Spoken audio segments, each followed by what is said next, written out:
Hey guys, welcome back to my channel and to part 2 of the history and culture of Mexico. In the previous video, we covered the history of Mexico, and in this one, we'll be covering more of the demographics and the actual culture of Mexico. So if you'd like to learn more about Mexican culture, stay tuned.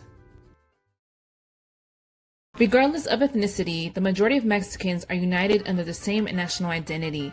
This is the product of an ideology strongly promoted by Mexican academics such as Manuel Gamio and José Vasconcelos, known as mestizaje, whose goal was that of Mexico becoming a racially and culturally homogeneous country. The vast majority of Mexicans have varying degrees of Spanish and native Mesoamerican ancestry and are classified as mestizos. In Mexico, European colonization of the New World gave rise to a complex biological admixture process mainly between Native Americans, Spaniards, and African slaves. Mestizos are the results of this process. Historical records confirm a strong gender-biased admixture history between European males and Native American females that gave rise to the Mexican mestizos. Mestizos of higher European ancestry are prevalent in the north and west, and conversely, Native American ancestry increases in the center and southeast of the country. White Mexicans are Mexicans who trace all or most of their ancestry to Europe. Mexico's northern and western regions have the highest percentages of the European population. The whites' population of central Mexico, despite not being as numerous as in the north due to higher mixing, is ethnically more diverse, as there are large numbers of other European and Middle Eastern ethnic groups aside from Spaniards, including French, German, Italian, and Arab. Afro-Mexicans make up 1.2% of Mexico's population and are majority Afro-Mestizos. They are the descendants of colonial-era slaves and recent immigrants of sub-Saharan African descent. The existence of blacks in Mexico is difficult to assess for a number of reasons. Their small numbers, heavy intermarriage with other ethnic groups, and Mexico's tradition of defining itself as a mestizo country. Mexico did have an active slave trade since the early Spanish period, but from the beginning, intermarriage and mixed-race offspring diminished some of the African influence. Today, Afro-Mexicans are also recent black immigrants from Africa, the Caribbean, and elsewhere in the Americas. According to the latest intercensal survey carried out by the Mexican government in 2015, indigenous people make up 21.5% of Mexico's population. According to the National Commission for the Development of Indigenous Peoples, the states with the greatest percentage of indigenous people are Yucatán at 59% of the population, Oaxaca with 48%, Quintana Roo with 39%, Chiapas with 28%, and Campeche with 27%. When it comes to religion, the 2010 census by the National Institute of Statistics and Geography gave Roman Catholicism as the main religion, with 82.7% of the population identifying as Catholic, while 10% belonged to other Christian denominations, including evangelicals, Pentecostals, Jehovah's Witnesses, and members of the Church of Jesus Christ of Latter-day Saints. 4.7% declared having no religion, and 2.7% were unspecified. Mexico's culture is rich, colorful, and vibrant, influenced by its ancient civilizations as well as European colonization. The traditions and customs of the Mexican people are varied and diverse. They are proud of their native heritage, and each region has its own cultural practices and celebrations. Many of the ancient traditions of their ancestors have been preserved, making it a fascinating destination to explore. Many of the things often thought of as distinctly Mexican have a local or regional origin. For example, tequila, mariachi music, embroidered sombreros, and the custom of the charro or the gentleman rancher originated in the west of Mexico. Each region or state generally has a unique cultural identity and accompanying cuisine, folk songs, and craftsmanship that residents are very proud of. Cultural customs may also vary on a more local level between communities, towns, and cities within states. Mexico is home to a variety of musical style, but perhaps the most notable, and which has been most tied to the Mexican identity, is mariachi. Mariachi is a form of regional Mexican music that dates back to the 18th century, evolving over time in the countryside of various regions of western Mexico. The usual mariachi group today consists of as many as 8 violins, 2 trumpets, and at least 1 guitar, including a high-pitched vihuela and an acoustic bass guitar called a guitarrón, and all players take turns singing lead and doing backup vocals. The Spanish introduced the violins, guitars, harps, brass instruments, and woodwinds, which mostly replaced the native instruments. Indigenous and mestizo people learned to play and make these instruments, often giving them modified shapes and tunings.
Banda music is the soundtrack of modern Mexico, with its thumping polka beat and trumpets blasting everywhere from rural fairs to weddings.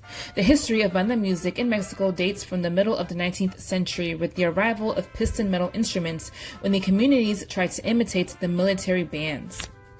Once being the equivalent of country music with lyrics about rural life, it is more and more being produced in the suburbs of Phoenix and Los Angeles and sung by Mexican Americans who grew up speaking English.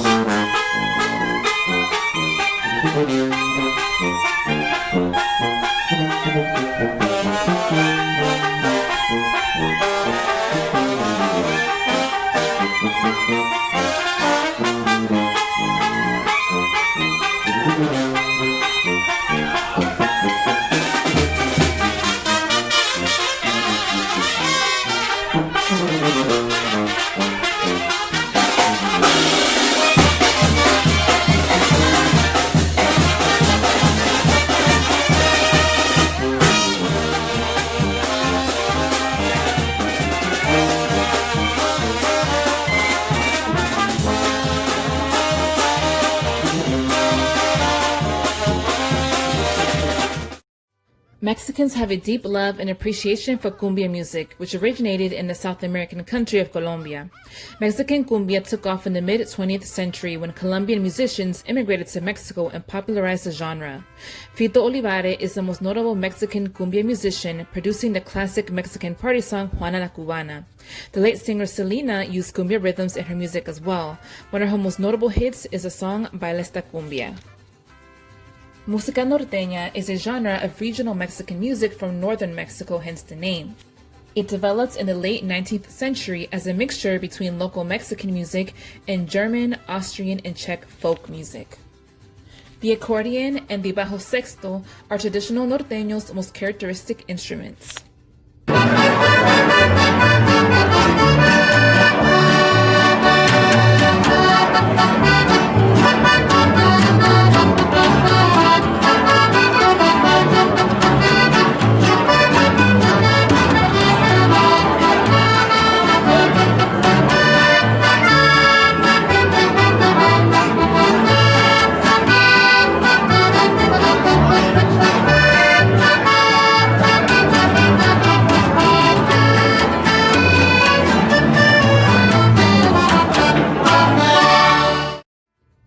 Mexican pop is a music genre intended for teenagers and young adults. Its popularity was limited to Latin America until the mid-1990s, when an interest towards this type of music increased after Thalía, Gloria Trevi, Alejandra Guzmán, Paulina Rubio, and Luis Miguel's debuts brought Mexican pop to the U.S. mainstream, due in big part to its Latino population.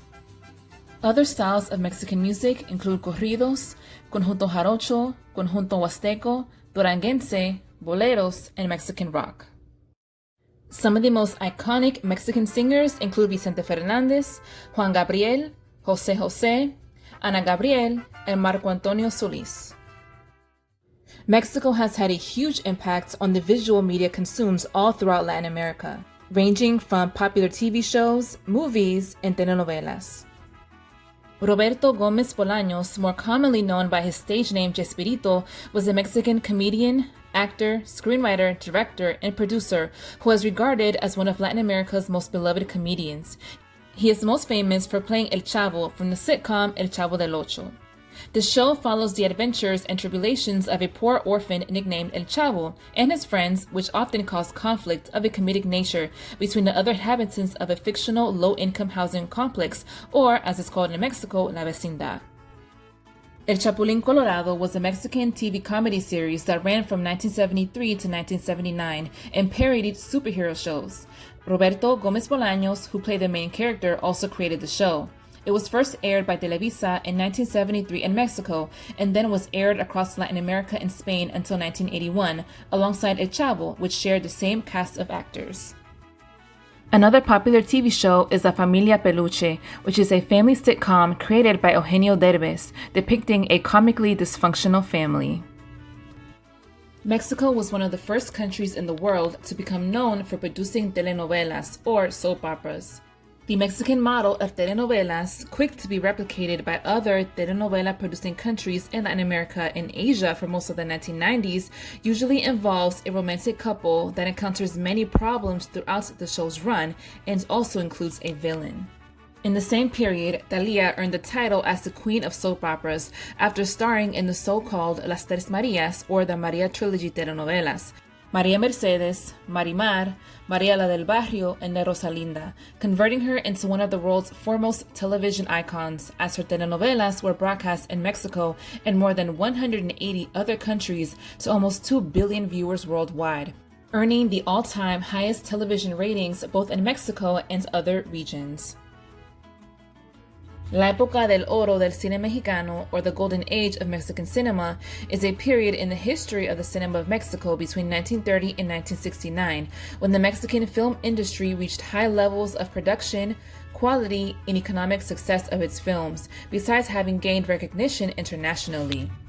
The Mexican film industry became the center of commercial films in Latin America. It brought about a new generation of directors and actors which to date are considered icons in Mexico and other Spanish-speaking countries. Among the actors who attained the status of idols in the Mexican cinema, Pedro Infante arguably stands out the most. For many, Infante represented what every Mexican should be: a dutiful son, an unconditional friend, and a romantic lover. His figure remains the most important in Mexican cinema. Corazón, yo tengo tentación de un beso que se prenda en el calor de nuestro gran amor, mi amor.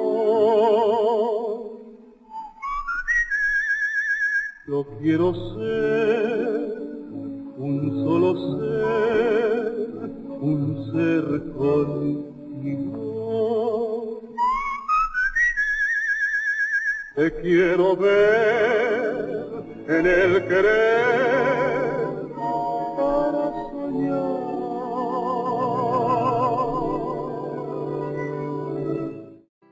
Another one of the early idols in Mexican cinema was Jorge Negrete.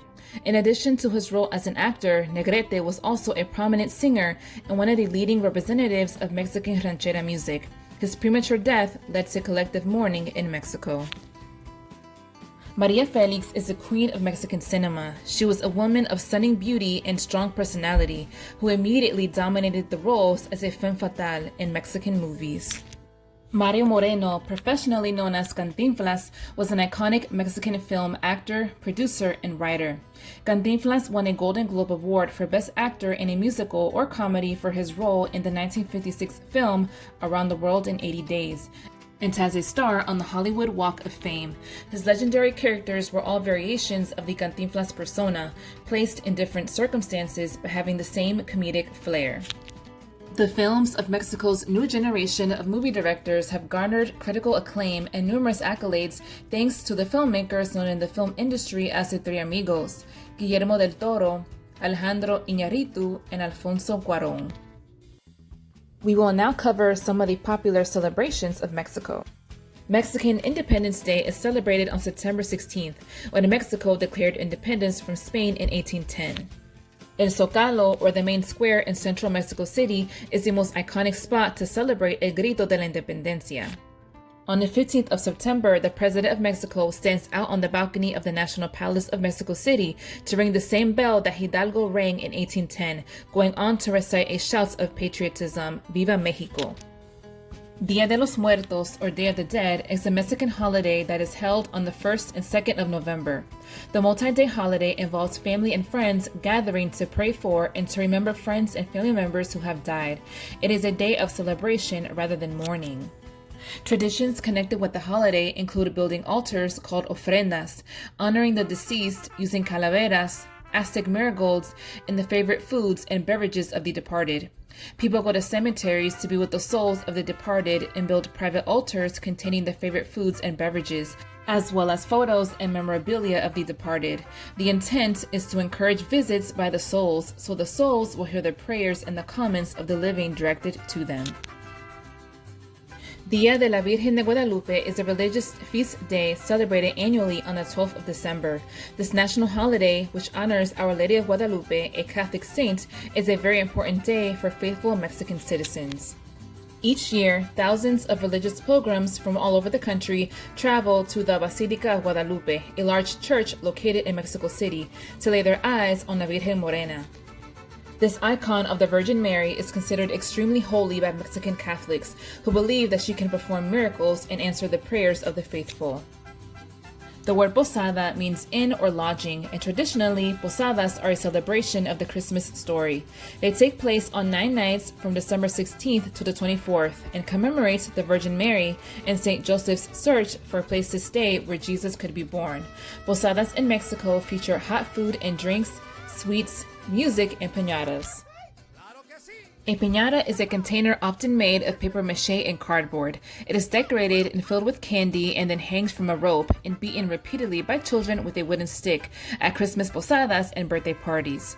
The Mayan tradition was similar to the modern piñata tradition, including blindfolding the participants hitting the piñata.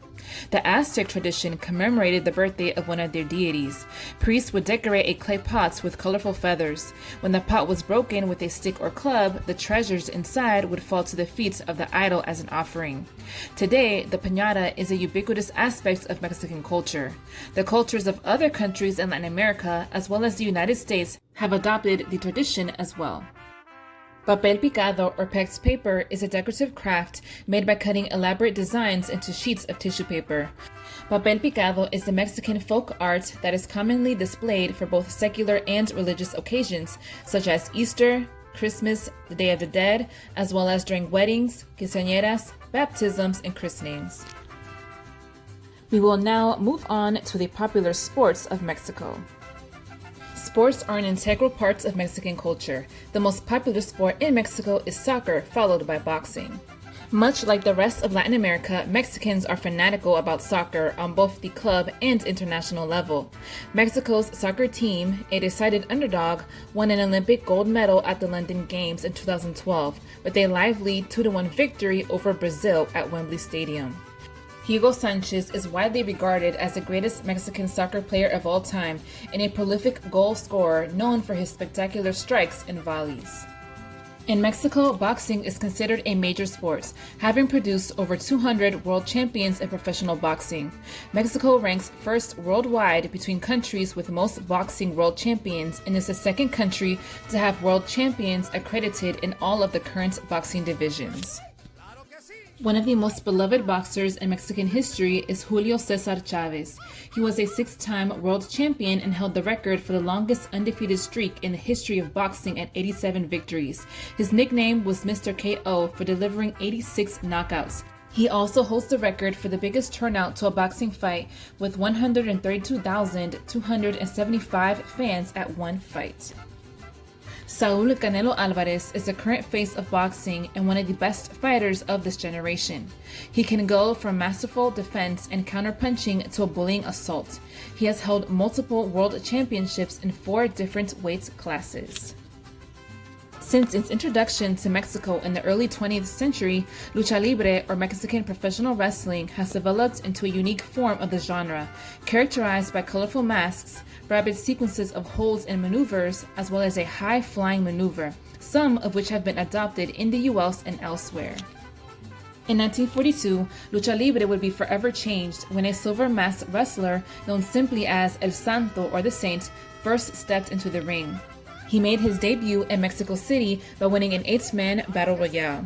The public became enamored by the mystique and secrecy of Santos' personality, and he quickly became the most popular luchador in Mexico. His wrestling career spanned nearly 5 decades, during which he became a folk hero and a symbol of justice for the common man through his appearances in comic books and movies, while the sport received an unparalleled degree of mainstream attention. Now guys, we will move on to Mexican cuisine. Tortillas are the quintessential staple food of the Mexican diet and cuisine. A circular, thin, flat bread made with maíz or corn are the oldest variety of tortilla. Flour tortillas originated in northern Mexican states, where the territory is more suited to growing wheat than corn. But in recent times, they have become both integral to Mexican and Tex-Mex cuisine. In fact, tortillas are more popular today in the US than all other ethnic breads, such as bagels, English muffins, and pita bread. Approximately 120 million tortillas are consumed yearly in the US, making these the second most popular baked product after white bread. Frijoles, or pinto beans, are also an integral part of Mexican cuisine. Even the Aztecs often asked for beans as a tribute payment. Tacos are the most famous type of Mexican food. The taco predates the arrival of the Spanish in Mexico. There's anthropological evidence that the indigenous people living in the lake region of the Valley of Mexico traditionally ate tacos filled with small fish. The most popular types of tacos are filled with carne asada, al pastor, carnitas, barbacoa, and birria. Modern fish tacos emerged in the 1950s in Baja California, Mexico. Tacos are topped with a number of different sauces and garnishes. Tacos are so popular in the US today that they even have a whole day dedicated to it, Taco Tuesday. A quesadilla is a type of taco consisting of a tortilla that is filled primarily with cheese and sometimes meats and spices and then cooked on a griddle. In America, the quesadilla is the second most popular Mexican dish. Their popularity is fueled by the ease and economy of the preparation as well as their versatility. Burritos are one of the most popular examples of Mexican cuisine. However, burritos are mainly consumed in the northern part of Mexico in the southwestern area of the US. Salsas were traditionally produced using the molcajete, or the Mexican version of mortar and pestle. Salsa usually includes tomatoes, chili peppers, onion, garlic, and fresh cilantro. It is the most widely used condiment in Mexico and has been one of the top 3 selling condiments in the US for over 2 decades. The word tamal comes from the native word tamale. Savory tamales are made of corn dough or corn flour and typically filled with meats, cheese, or bell peppers. Sweet tamales are made from sweet masa corn dough and filled with a variety of fruits, nuts, and sugary fillings such as raisins, pineapples, strawberries, and dulce de leche. The Aztec and Maya civilizations used tamales as easy portable food for hunting trips and for traveling large distances. Tamales were also considered sacred as it is the food of the gods. Aztec, Maya, Olmec, and Tolteca all considered themselves to be people of corn, and so tamales played a large part in their rituals and festivals. Guacamole is made from avocados, which were first cultivated in south-central Mexico around 10,000 years ago. The name comes from the Aztec word aguacamole, which literally translates to avocado puree. In addition to its use in modern Mexican cuisine, it has become parts of international and American cuisine as a dip, condiment, and salad ingredient. Mole, enchiladas, and chiles rellenos are popular entree-type dishes that are a bit more time-consuming to make, but are enjoyed during lunch or dinner. European immigrants living in Mexico influenced the creation of sweets bread. It inspired the indigenous peoples to create different types of panes dulces, such as cuernitos, conchas, and polvorones. Tequila is a distilled spirit made from the blue agave plant, and it only comes from Mexico. Tequila was first produced in the 16th century near the city of Tequila, Jalisco, which was not officially established until 1666. A fermented beverage from the agave plant known as pulque was consumed in pre-Columbian central Mexico before European contact. Globally, tequila has been the second fastest growing spirits category in the past 3 years, just behind gin. Beer in Mexico has a long history. While Mesoamerican cultures knew of fermented alcoholic beverages, including a corn beer, long before the Spanish conquest, European-style beer brewed with barley was introduced with the Spanish. Production of this type of beer was limited during the colonial period due to the lack of materials, severe restrictions, and taxes placed on the product by Spanish authorities. After the Mexican War of Independence, these restrictions disappeared, and the industry was permitted to develop. The beer industry is one of the most prevalent in Mexico. It is also a major export for the country, with most going to the US. Corona is the best-selling beer produced by Mexico. It is also one of the 5 most consumed beers in the world, available in more than 150 countries. And last but not least, we will go over some fun facts about Mexico. The Maya created the first hot chocolate drink around 2500 to 3000 years ago. It became an essential part of Aztec culture by 1400 AD. Cacao became used as a currency throughout Mesoamerica. The Mayans were great mathematicians, astrologers, and architects. One of their achievements was the development of the concept of zero as a number and as a placeholder. Corn comes from Mexico, so it's no surprise that popcorn was an ancient snack enjoyed by the Aztecs. The Aztec language even has a word for the sound of many kernels popping at once, totopoca. Popcorn was also used in an Aztec ceremony to ask the gods to keep their fishermen safe. And lastly, we have one fun fact that many Mexicans are proud of. It was in 1940 when 17-year-old Guillermo González Camarena, a Mexican engineer, created the chromoscopic adapter for television equipment, which was an early color TV transmission system. And that, everyone, concludes part 2 of the culture and history of Mexico. As always, I hope that you all enjoyed this video. Let me know your thoughts and comments down below. Please feel free to support the channel by Cash App or PayPal to keep these types of videos coming. And I'll catch you all next time. Bye!